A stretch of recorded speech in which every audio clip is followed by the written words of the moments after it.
What's up, guys? Anthony Rodriguez here. Welcome to Let's Talk Ants, episode 8. I think this is episode 8. Let me double check, guys. Let me make sure this is episode 8. Let's see. Give me 1 second. Sorry about that. My brain just went switched off for a second there. So I just want to make sure this is episode 8. 7, 8, let's see. Oh, where are my playlists? Okay. So we are at, I don't know, episode 8. Yeah. Beautiful. Okay.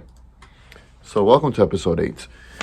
In this episode, I want to have a discussion about practice.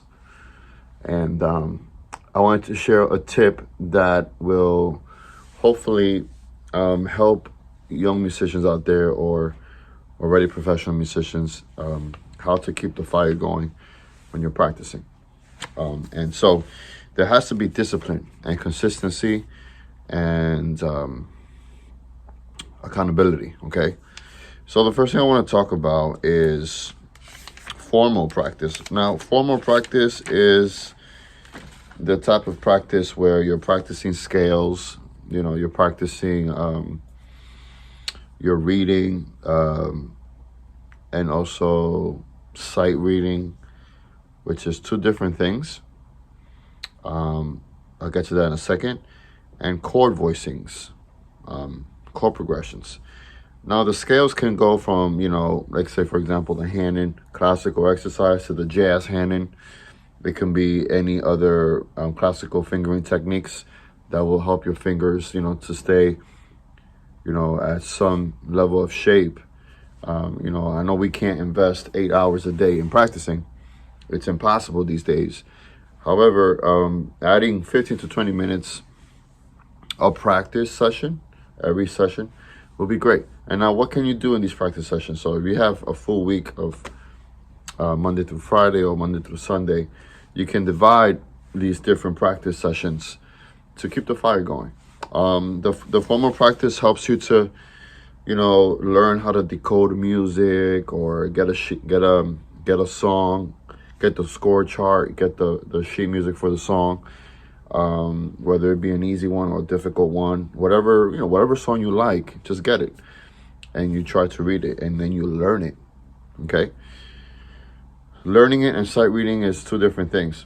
So now when we get to the sight reading part, you always got to get a piece of music that's lower than your current level, because you want to practice you want to play through it the first try around. So what you do is you get a simple sheet music, go through it once, and then put the metronome on and officially practice it or officially play it and see where you go. So this is something that you shouldn't have to repeat unless you're having trouble with a particular section in your reading practice. And if that's the case, you can repeat it and repeat it again, and you practice reading it. You practice your eyes, your vision. So then when you start again, you're gonna be aware that measures the difficult measure. You're about to get there. Get your mindset, and then you practice how to be prepared for reading difficult parts. You practice those difficult parts repeatedly. So learning a song and practicing your sight reading are two different things. Now, sight reading is a progress. It's different for people that have been to universities for many years and have dedicated their time in that, opposed to someone that can also be a professional musician and could sight read to a certain level, but there's always a limit. And so how do we break that limit? By consistently practicing. For some people, sight reading is very easy just because of their history. Some people might start sight reading a little later, and it's a long journey for them, and it's okay. You know, it's perfectly fine. There's nothing wrong with that. So I want to encourage you guys to, your formal practice is very important. It's as important as improvisational jam sessions and all that stuff. And it's also private, so it's between you and your piano. So, you know, or your instrument based, you know, whatever instrument you play. It's between you guys. It's an intimate moment. You don't have to showcase it. You know what I mean? You don't have to, you know, put videos of you making a million mistakes, and so on. And one more thing, your metronome, you can always slow practice. I got this phrase in my head, and I teach all my students this phrase. In karate movies, you know, the person that's usually the good guy always practices really slow. You see him practicing slow. And the reason for that is because they want to make sure that all their hits, all their movements count. And it takes time. And the villain is frustrated, and he's like, you know, trying to, you know, so then when the day of the fight comes, the villain is so frustrated, he wants to beat the other guy so bad that he's throwing a million punches. But within those million punches, maybe a few hundred hurt. The other ones are just silent punches, or ghost punches or whatever. So that's basically a good technique to have, is to practice slow and then speed it up little by little. Jam session number 2. So jam sessions, let me turn this off. Let me ignore that call. Jam sessions are basically, you can put something on the computer, a song that you like, and play with it. On YouTube, they have so many practice videos, not teaching you how to play, but backing tracks. Meaning, if you're a piano player, you can search something on YouTube of something that you might like, a song that you might like, a standard, an original song, and put song title, backing track, no piano or no guitar or whatever, and most likely you'll find something, and then you practice with that. You want to practice your jam session, because jam is as important also as formal playing, you know, because jam session will allow you to open doors to improv. You're soloing, you take time to search some scales that you might want to use, and how to mix this up with that rhythmic stuff that you can do on your instrument, all these things. And you just practice jamming, basically. You don't have to have someone physically there to jam. You can put something on your system, pump it up, and play along with that. And I've been doing that for many years.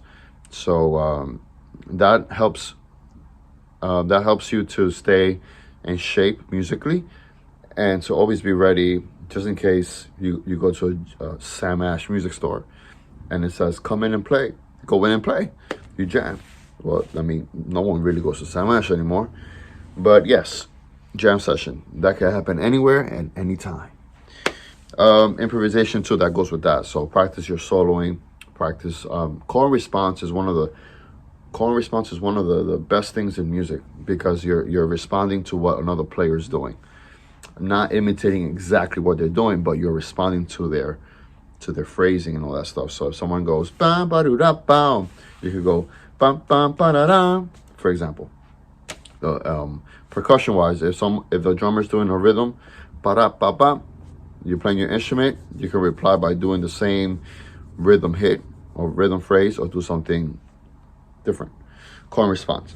All right, prepping for live show is one of the things I've really took serious since the moment that I got my first paid gig. And preparing for live shows is like a football player preparing for a game on Sunday.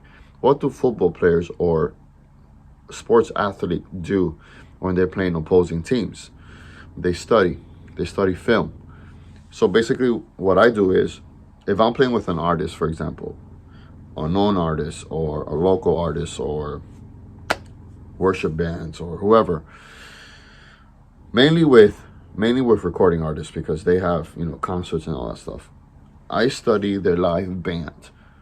Not only their recording, I study their live band from top to bottom. I see at least 5 different live videos of maybe the same song, and I see what their chemistry is. Let me tell you a quick story. I got my first opportunity with a Christian salsa band here in New Jersey, in Patterson, New Jersey. There were no videos available, and so my reading wasn't that great. Not to say that I'm a great reader right now. I'm still, I still practice and all that stuff. So I don't consider myself a master. I'm still learning. So you learn stuff every day. You learn new things every day. But anyway, back then, I'm way better now than back then. And so we didn't have YouTube. I think it was, I don't know if we even had YouTube, but there were no videos of this band because it was really not a popular thing to take videos like that back then. I think it was in 1999 or 2000, somewhere around there. Yeah. I'm so lost with time. Okay, so basically, what I had to do, since there was nothing to study, there was only sheet music and a CD. So I would put the CD in the CD player, play it, and hear it from top to bottom. Open up the sheet music, study the sheet music with the music simultaneously, and play through it and study it. I was able to prepare myself for that. And since there were no videos to see them live, playing live, when I went to the rehearsal, musically, I did great. The only thing I had to learn was the chemistry part. The chemistry of live musicians is way different from studio recording. And so going back to preparing for live shows, you want to learn the chemistry of the live band before you walk into their rehearsal. Because this allows you to be in sync with the band. It allows you to not be the person dragging the band back. It allows you to not be the person that they're always stopping for. And so you know the chemistry already.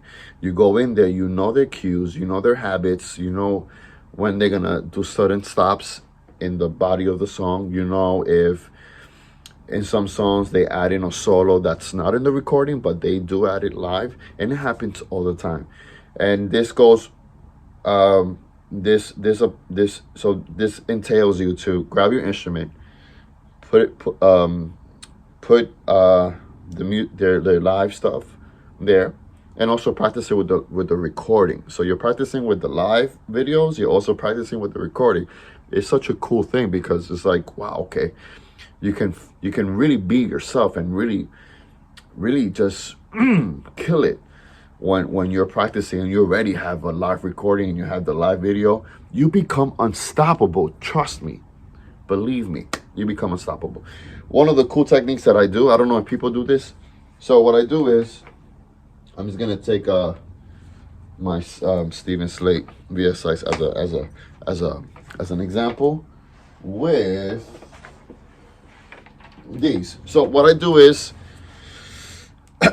if I'm practicing in my living room, or if you're in a room where you can't make noise, let's say this would be your piano, right? You plug in the headphone to your piano like this, and then this can be the computer or your phone. And what you do is you put the earbuds in it. Oh man, this is like a great Atmos of a 5.1 surround feeling. So now you have the computer sound coming in here, or your phone, and you have your piano there, and you could level the volumes and really feel like you're part of the recording. I used to do that a lot. And if I'm practicing like upstairs in the living room, if I'm doing anything that's not here in the studio, I use these two headphones to practice so that I don't disturb anybody in the house. So now going to two details here before I forget. Also with the live show, I just spoke about being part of the band, but sometimes you may be hired to do a solo gig. And in solo gigs, you have to prepare to play melodies and chord voicings on your left. So melodies on your right, chords on your left, basically sounding as a whole band. And I'm not talking about sequence playing with a track or anything like that. I'm talking about you. So if you're a guitar player, you want to prepare yourself to play guitar as a soloist. If you're a piano player, you want to be able to prepare yourself to play solo piano. I'm not talking about improvisation. You could mix it up, but basically in a, let's say for example, a wedding ceremony, you're not gonna improvise. You're gonna play a song, a love song. They might want you to play the melody and so on. And that goes with that. Cocktail hour can be a solo musician piece, you know what I mean? And so you have that, and you also have a gig where you are with a singer. So some people practice so much playing instruments alone, melodies on the you know, on their instrument, that they never have the experience of accompanying a singer. And so what happens is, if you practice too much of this and then you have to do another type of gig, you're gonna basically play like that side. So if you are more of a soloist musician, that's how you're gonna sound like if you're accompanying somebody else. And so singer and musicians are going to collide. So you want to be able to play accompaniments. So you want to be able to play the chords, boom, or whatever it is. You know, I mean, trumpets don't play chords, but you guys know what I'm saying. Any chord instruments, soloist and accompanying a singer. Okay, so that's part of the live show. Practice for a band. We already spoke about that. So these are the four to five tips that I wanted to share with you guys. Like, this is something that the way I practice. So I don't speak for everybody. Some people are very formal. They only do formal things. Some people do all kinds of things, and it's always better from a scale to 1 to 10 to always be an 8 in everything, opposed to being 10 in one thing and sucking at everything else. You know, in today's days, you have to be very versatile. You have to be able to do different things. Like here in the studio, you know, I'm a piano player, but technology has taken over. Producing music is different now. It's not the same. You know, you don't get hired to just play the piano. Some people do, but not everybody. So sometimes we just have to, you know, really build something around you where it works for you. It works for your business. And so as a full-time musician, it's very important to do all of these things, because this is the way we get paid. So not only do I practice music, but I also practice technology. I practice composing. I practice everything, you know, and I do everything in between work. So if I have a paid gig that I'm doing here in the studio, when I'm not doing a paid gig, I'm producing my own music. When I'm not producing my own music, I am learning technology. When I'm not learning technology, I'm learning hardware technology, all mixed in together. And so, like for example, sound design, like modular synth. In my previous videos, you'll see my modular setup. I have a modular setup where it's all about oscillators, cutoff knobs, LFOs, all of these cool features that allow you to create sound. You also got to practice that. So practice is a really important part of life. So always be ready. Don't wait for an opportunity to come to then get ready. Just be ready to the best way possible. Okay, thank you for watching Let's Talk and episode 8. Don't forget to subscribe to my channel. Click on that notification bell, and help spread these videos, free music tips. So okay, I'll see you guys on the next one. Peace.